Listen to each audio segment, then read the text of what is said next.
ang ganda po pag may nagli-lead sa'yo, marating mo yung lugar. Di ba? Tiwala ka, kampante ka.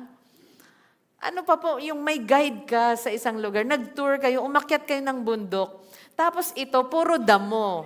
Walang trail. Pero may nangunguna sa inyo na sumisibak at naglilinis ng daan. Tapos susunod ka. Because someone is going ahead of you. Are we learning? That is our God.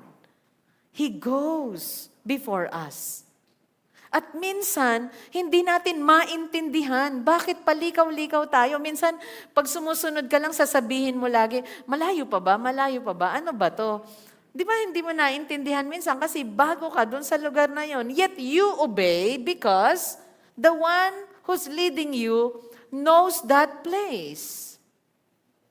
Siya yung nakakaalam. At ganun din po ang Panginoon.